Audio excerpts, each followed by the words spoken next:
America is a nation that can be defined in a single word. I was going to put Good morning, America. You are listening to Percolating Perspective, the podcast that offers you some perspective on America. I'm your host, Gordon Michael Porter. Today on Percolating Perspective, we give you the unknown, traumatic upbringing and star-studded finish to one man's life that would change American culture forever. We have got a very exciting show for you today, and this story is going to blow your mind and possibly bring you to tears. It almost brought me to tears just writing the thing. So stick with me. You do not want to miss this show. It's going to be great. But first, let's hit the percolator.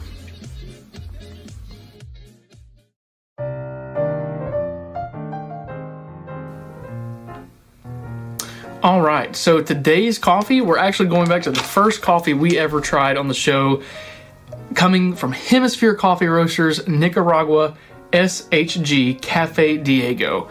This is the light to medium blend that I am talking about today and trying today, and we're going to pop it in our drip here, our Stanley drip that we worked on last week. I have refined the process a little bit more, so I think we're a little bit ahead of the game here, but I have also gone ahead and heated up my water first, so you don't have to listen to that. But we're going to go ahead and add our grounds in. And right out of the gate, the grounds are warm smelling. They are almost sweet smelling. They are just it's a great smelling coffee. Go ahead and get that around.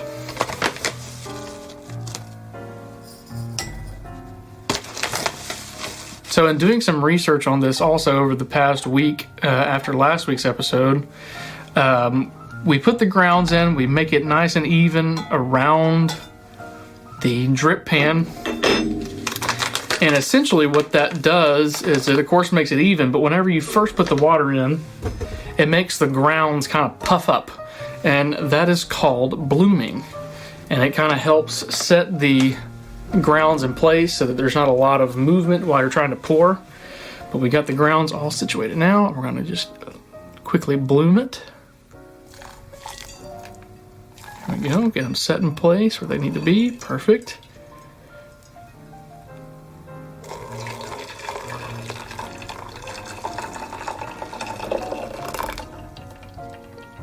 Oh man, do you hear that? It is gently going down. I got some grounds here on my desk. Get that cleaned up. Oh man, it smells so good. This coffee, I have never had a bad cup of coffee from Hemisphere, but this particular blend, I believe is one of their best sellers, and for good reason. This coffee, when you brew it, I have had several people try this, and I've ordered bags for people, and without fail, they always love it. And it's just a great cup of coffee.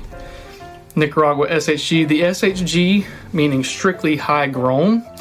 So that means that the coffee was grown above, I think it's 2,000 feet above sea level, which directly somehow, don't ask me how, I'm not a rocket surgeon, but somehow that affects the flavor of it and makes it a more warm and more natural tasting coffee, if that makes sense. So we can get this to come through.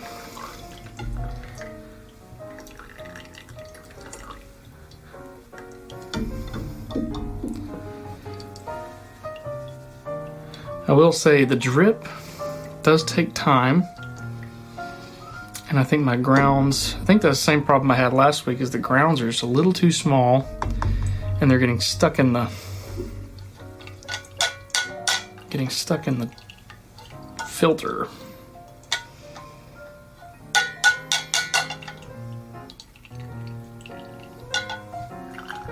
There we go.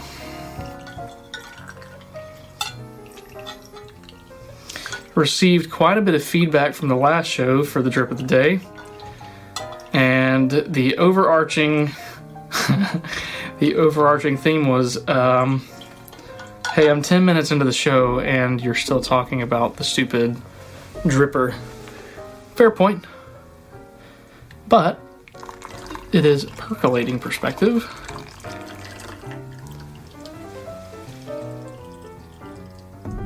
I think I need to practice some more. But if I got to suffer through it, you do too, right?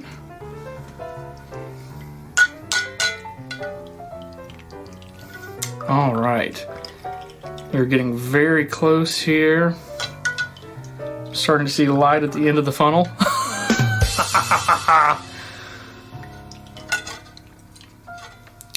Zing.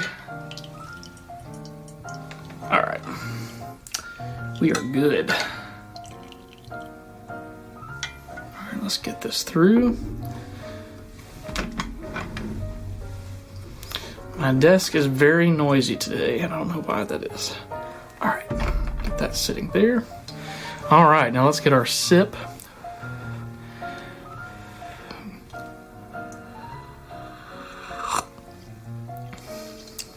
Whew, that is excellent. It's good just in a typical paper filter coffee machine, but whenever you're making coffee the way God intended, which is with an open press like this, it's wonderful. And this coffee really, you get the chance to pull out all the flavors that oftentimes you miss with just a typical Mr. Coffee maker. This is, man, it's got a good acidity, so not it's not super acidic. It doesn't bite you, but it also has some citrusy kind of taste to it as well. So it's a very good cup of coffee. I highly recommend it for any time of the year, but springtime in particular. It's a great cup.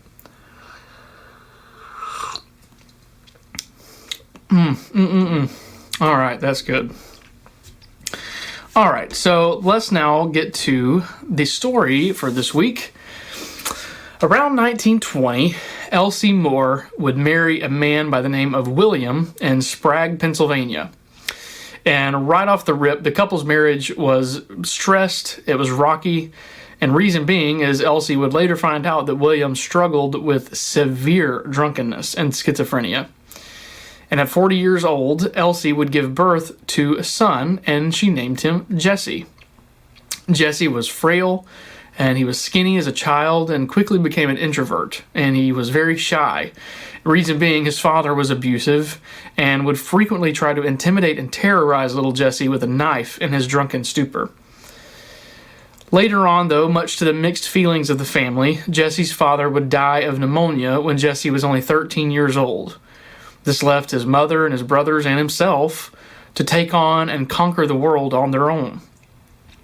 Elsie, Jesse's mother, then purchased and ran a boarding house in Morgantown, West Virginia, which was not too far from where he was born, where Jesse and his brothers would grow up and spend a lot of their time honestly trying to forget the traumatic childhood they had already endured to this point. Jesse and his brothers would eventually graduate high school in Morgantown. He had spent a lot of time during his high school days using ventriloquism as a way to deal with his introversion and his desire to be social, but in a private setting. As a result, Jesse would perform ventriloquism and stand-up comedy professionally at church events, school events, and other public settings in his hometown. In an attempt to make a lifelong career with this gift, Jesse took off for New York City and worked hard to make his career blossom. However, after quickly realizing that his career was sputtering and essentially blowing up on the launch pad, Jesse headed back home to West Virginia. There he would attend West Virginia University, where he would graduate in 1948 with a bachelor's degree in education with a minor in, of all things, speech. Little did he know that his minor would play a major role in his life. After his freshman year in college, he was drafted into the U.S. Army, where he would be part of the Special Services sector of the Army, in which he would entertain the troops overseas, specifically in the Pacific Theater. But he would also become a part of the show called Stars and Gripes. There, Jesse would continue his ventriloquism with a dummy named Danny. After several shows with Danny experiencing technical difficulties and being an uncomfortable piece of equipment, Jesse began to outright hate Danny and eventually threw him overboard in the Pacific Ocean in a heat of rage. Though never seeing active battle, Jesse earned the World War II Victory Medal, the Philippine Liberation Medal, the Asiatic Pacific Campaign Medal with 4 Bronze Service Stars, the American Campaign Medal, the Army Good Conduct Medal, the Honorable Service Lapel Pin, and honestly to me probably the most incredible and most interesting, and I want you to remember this one for later, the Army Marksman Badge with an M1 carbine. After the war had ended, Jesse moved back to New York, where he would marry Kay Metz and use the connections he was able to foster during his time in the service to finally get a foothold in New York show business. Jesse would get a job on television in which he performed in the soap opera called Search for Tomorrow from 1953 to 1955. What would become the most pivotal and groundbreaking moment in Jesse's life occurred on Broadway in New York City, and he had no idea it was coming. Although at the time it didn't seem to be a career-altering move, Jesse was awarded a part as an Air Force Corporal of Manual Dexterity, as well as a preacher in a hit Broadway production called No Time for Sergeants. After enjoying this role from October of 1955 to September of 1957, Jesse would make his big movie debut with another up-and-coming comedian, Andy Griffith, in the motion picture of the same name, No Time for Sergeants. Jesse would then reprise his role from the Broadway production as the high-strung, easily frustrated Air Force test administrator, in which Jesse's patience was tested by the never-forgettable Will Stockdale, and Jesse in this movie was credited by only his middle and last name, Don Knotts. After the movie's success, Don Knotts would be offered yet another project with Andy Griffith in his career-defining sitcom role, Barney Fife, in The Andy Griffith Show. Now, a few minutes ago, I had you remember that Jesse earned an Army Marksman Badge with an M1 carbine. If you don't find that absolutely hilarious, you have never watched The Andy Griffith Show. And if you've never watched The Andy Griffith Show, turn off my podcast right now and go watch The Andy Griffith Show. The Museum of Broadcast Communications defines Deputy Barney Fife as this, quote, self-important, romantic, nearly always wrong, Barney dreamed of the day that he could use the one bullet Andy had issued to him, though he did fire his gun on a few occasions. He always fired his pistol accidentally while still in his holster or in the ceiling of the courthouse, at which point he would sadly hand his pistol to Andy, end quote. Don Knotts would go on to perform in several Disney movies, such as The Apple Dumpling Gang, where he and Tim Conway portrayed a half-wit, accident-prone group of thieves that wind up accidentally nearly killing their previous crime boss, portrayed by Slim Pickens. He would also perform in Hot Lead and Cold Feet, The Shakiest Gun in the West, The Reluctant Astronaut, and probably his most remembered film, The Ghost and Mr. Chicken. Interestingly, the very hardships and terror that little Jesse experienced at the hands of his father drove him to introversion, helped him to craft the character that he would play in nearly all of his roles as an actor. Though Don was self-conscious as a young man about his skinny, seemingly wimpy persona, he used that perception to make a living, and little did he know directly influence American culture forever. The character, Barney, though he was oftentimes overzealous and easily excited, he always believed in and stuck to his principles. Oftentimes his knee-jerk reactions would have unintended consequences, but his principles almost always were right. Barney Fife was a clear example of the American man in the late 1950s and 1960s. He truly loved his best friend, co-worker, and cousin, Andy Taylor, and would have willingly killed himself to defend Andy, and honestly probably would have done that on accident. He loved his town and all the people in his town and knew them all by name. Barney was a church-going and church-loving man who took what the preachers had to say seriously, and after the workday was over, Barney could relax and sit on Andy or Thelma Lou's porch and just let the world pass him by. That reminds me, there's one particular scene that always cracks me up, and Andy and Barney are sitting on the front porch, and Barney is telling Andy what he plans to do that evening, and he says, well, I think I'm going to go over to Thelma Lou's house, watch that new Ralph Emery movie on television, and go grab a bite to eat and go home. Andy says, okay. He goes, yep, that's what I'm going to do. I'm going to go over to Thelma Lou's, watch that new Ralph Emery movie on TV, and get a little bit for supper. All right. Yep, that's what I'm going to do. Anyway, you need to watch it for yourself. It's a great time. But the next morning, after sitting on that porch with Andy and Thelma Lou, he would be more ready than anyone in the entire state of North Carolina to take on the world. America at its peak can be found within the Mayberry city limits, being vigilantly guarded by the nervous and wiry Barney Fife. Mayberry has often been criticized that it was a fairy tale place. However, I personally think that criticism comes from places other than rural areas. America was once characterized by small towns in which everyone knew each other.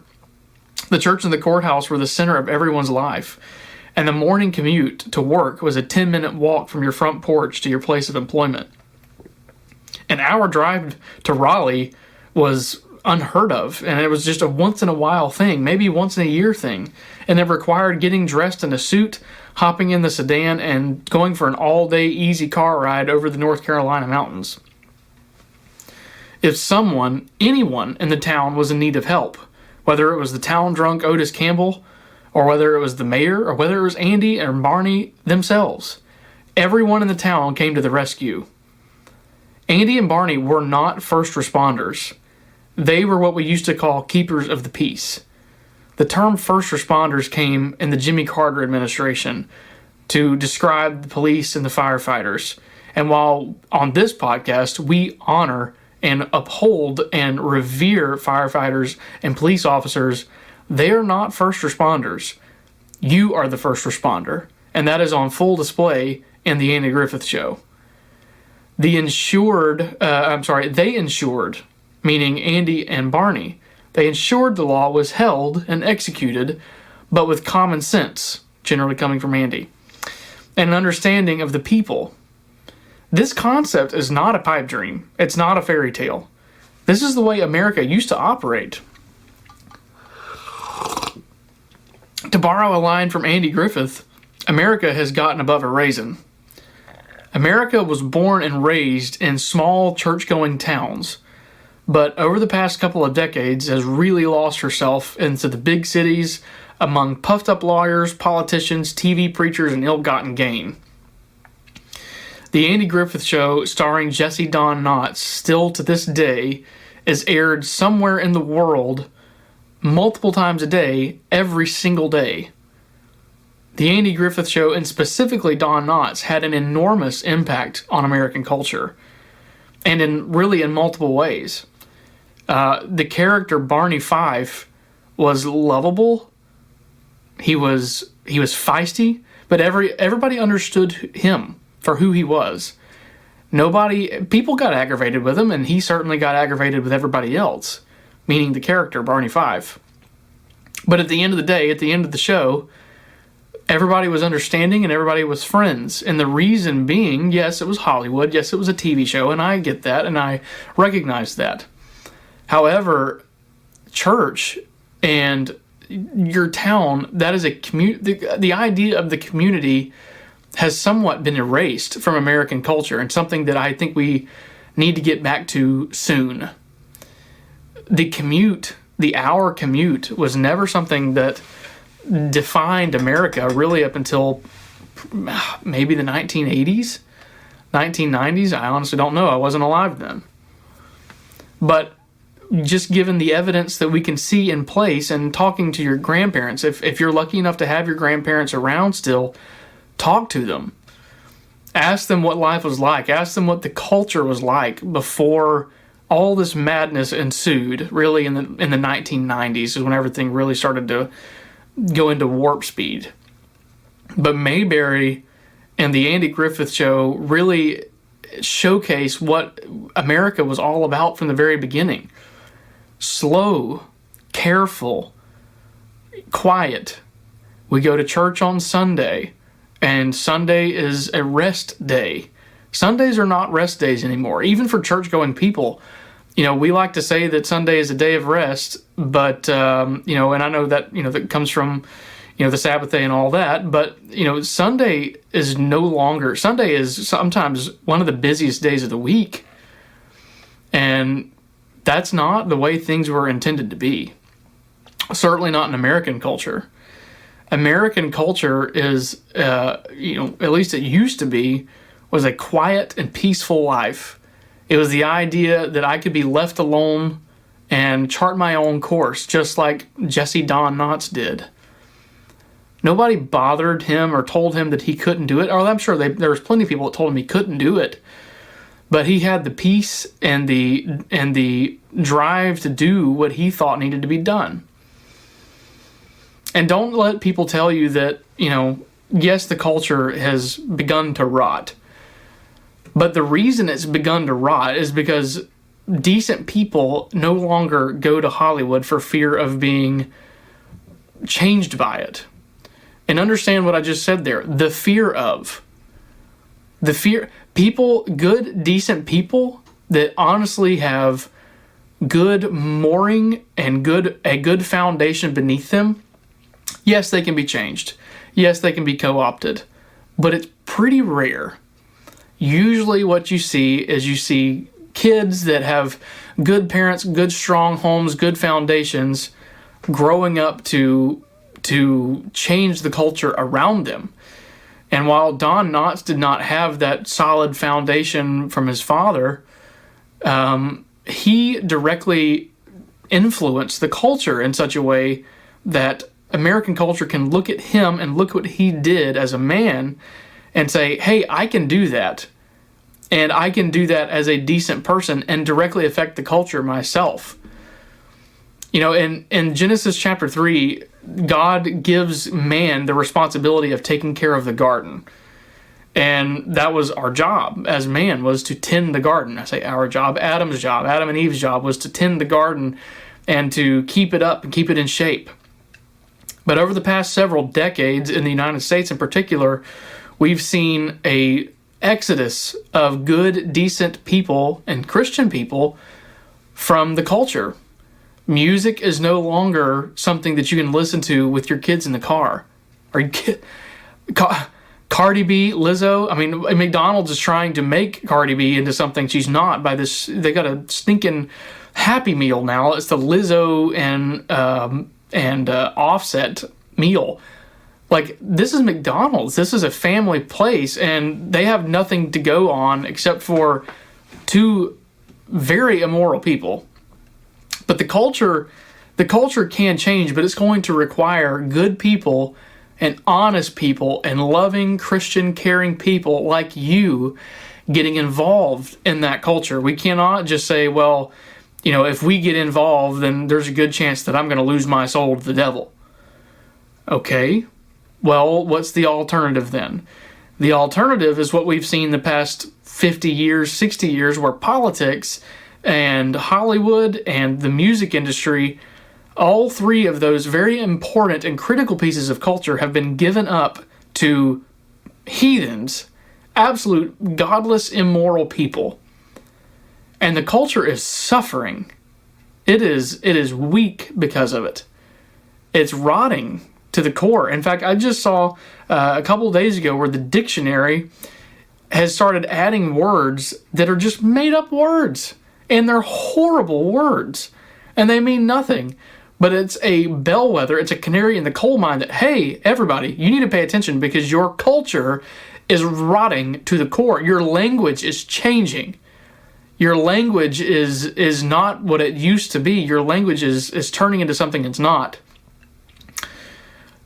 Don Knotts, he was able to get involved in culture, and while I don't know, I haven't really gotten too far into the research yet to determine whether or not he was as a person was a religious man or a Christian man. I'm not sure yet. I'm still doing my homework on that. But regardless, he was still a decent man and a good man. And his involvement in the culture did not result in immorality and stupidity and sexual chaos. His involvement in the culture was children.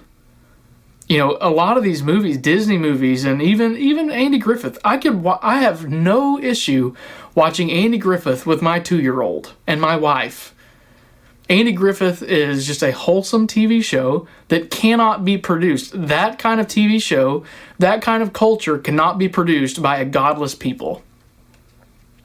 Certainly not by a society devoid of Christianity. The culture that was prevalent and really up until the early 1960s, very quickly after that it started to kind of get out from underneath us, but the culture that Don Knotts helped produce was a wholesome, family-centered, God-fearing culture. And that is truthfully under attack. The culture that Don Knotts helped to create is under direct attack. And I know that's a lot of times that is taken as hyperbole, or that, hey, Gordon, really under attack. I think that's a bit much. Oh, I don't know what else you call it. It's being dismantled daily. And there's several news stories that have come out in the past week of, you know, whether it's the Cardi B and Offset deal with McDonald's, or if it's, you know, the Oscars and the movie that, you know, that they're giving Best Picture to. The past 10 years, nobody has even seen the movie that they have awarded Best Picture. But the reason they award it Best Picture is because it's a woke dumpster fire, and it's propaganda, and it helps push the narrative. Folks, that's not culture. That's not culture and government of the people, by the people, for the people. That phrase is not just for Washington, D.C. and politics. It's culture of the people, by the people, for the people. The culture should reflect the market, and it currently doesn't. And it's being propped up by artificial means, by artificial money, and it, you know, the culture is rotting, no doubt, it's rotting, but it can be saved. And as your neighbor and your little community called Percolating Perspective, as your neighbor, I'm here to encourage you that the culture is not lost. In fact, I think we've seen several things in the past 6 to 8 months that have indicated otherwise. Andrew Breitbart from Breitbart.com back, 10, 15 years ago had a saying that he would say a lot, and that was that culture is upstream of politics. And what he meant by that is as goes the culture, as goes the politics, as goes Washington, D.C. And what we're seeing is a lot of very unusual changes from what we're used to seeing in the past 10 or 15 years. And I mean that in a positive way. There's still a lot of bad stuff going on too, but there's a lot of good stuff going on.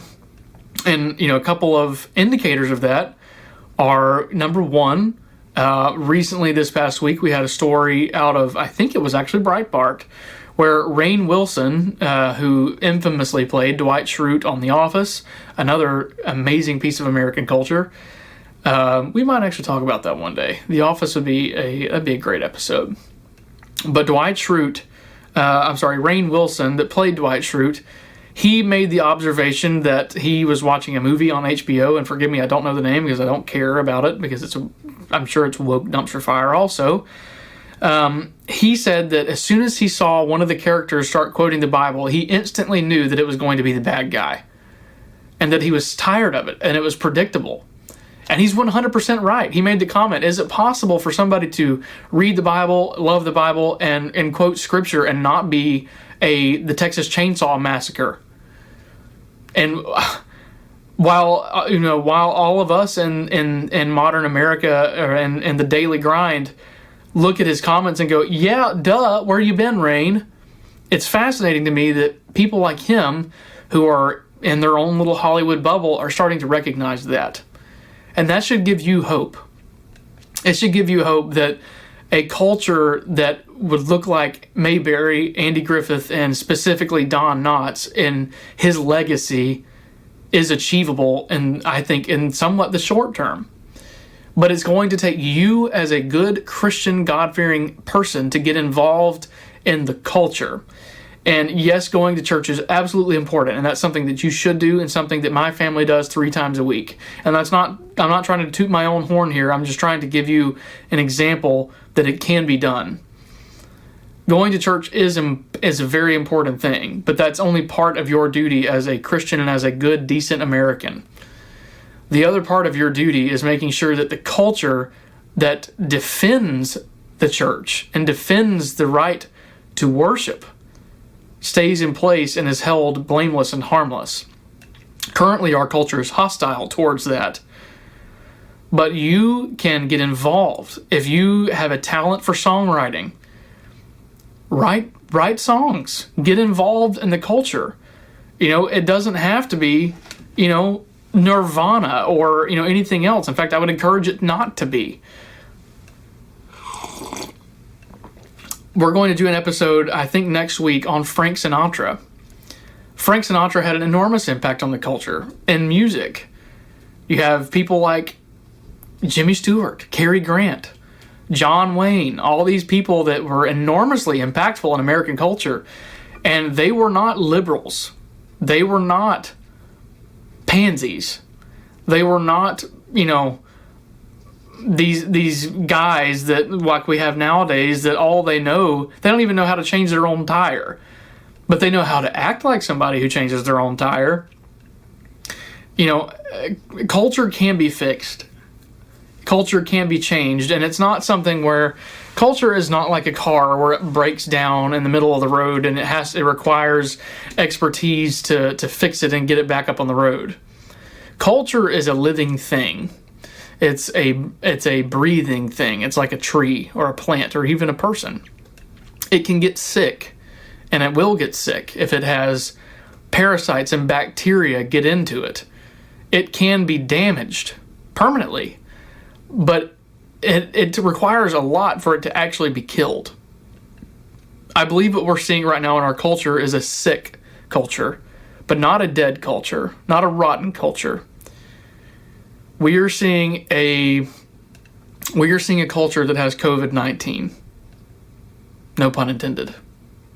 We are seeing a culture that needs a remedy. It needs a doctor, and it needs nurses, and it needs help getting back on its feet and getting out of the bed. But it requires you to be the doctor, and it requires you to be the nurse, and that requires you making a conscious effort to not only be a good and decent person, to be a God-fearing person, and, at the very least, a moral person, and somebody who treats others with respect and dignity, but it requires you getting involved. And that doesn't necessarily mean politics. It doesn't necessarily mean anything. But if you have a talent that can, affect the culture, use it. But just remember where you came from when you do that. And remember the why behind it. American culture is something that is precious, and it's something that the world has never seen before. American culture it's all about the individual. It's all about one man can make a difference, which has been the theme of this year's podcast worth of episodes. Can one man make a difference was our first episode this year, and that is the theme of this show this year is, yes, one man can make a difference.